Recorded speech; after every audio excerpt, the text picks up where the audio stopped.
पे जो गोविंद भैया को एक बार रिपोर्ट भेजे थे, वो शायद एक बार चौपाल में भी चर्चा हुई थी हम लोग का। तो उसमें किडनी वाले का था भैया। वो एम्स दिल्ली में बहुत बड़े बड़े हॉस्पिटल से दिखाए थे और डायलिसिस भी 2-3 बार वो कर चुके थे।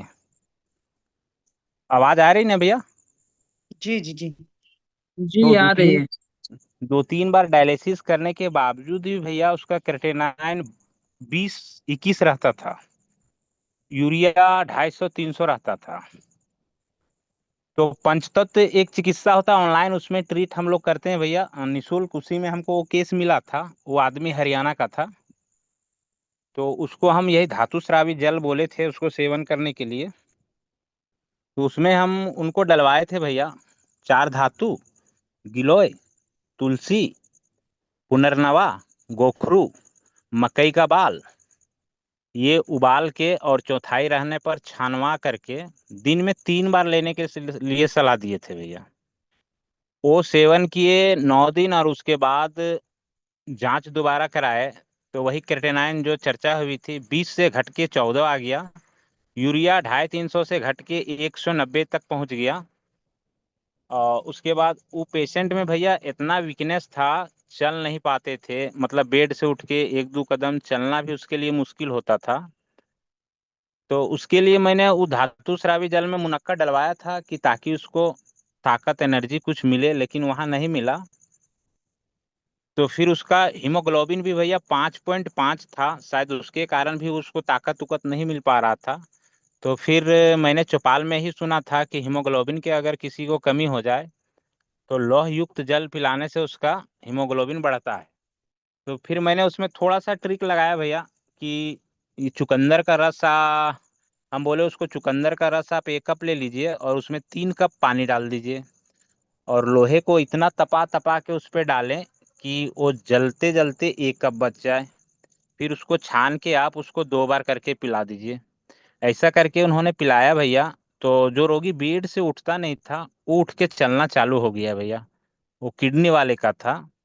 और दूसरा एक और किडनी वाले को जो बताए थे, उसका भी क्रेटेनाइन बहुत अच्छी तरह से घट रहा था भैया।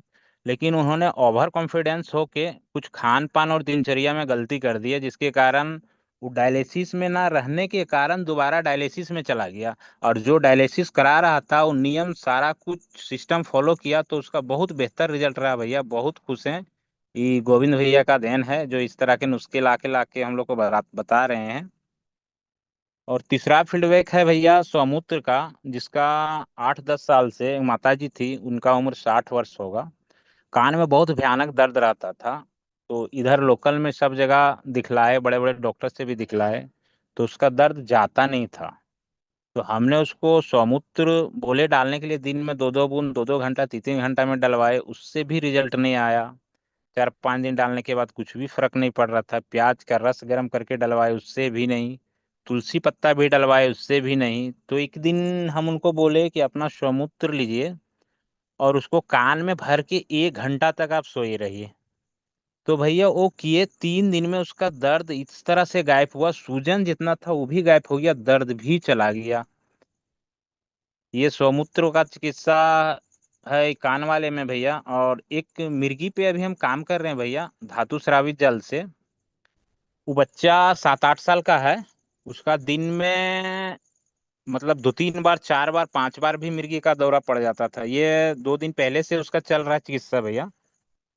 तो उसको धातु स्रावित जल में हम उसको गिलोय, तुलसी पत्ता और अखरोट डाल के और उबाल के उसको पीने के लिए बोले। और चाचा जी जो बताए थे सुट्टा लेने के लिए वो लिलवाए। और देसी गाय का पंचगव्य घृत होता है जो भैया, वो नाक में डलवाए हैं। भैया उसका रिजल्ट ये है कि जो बच्चा का लगातार 5-5 बार मिर्गी का दौरा पड़ता था, कल उसका फोन आया है, दिन में 1 बार आया है, वो भी थोड़ा सा आया है।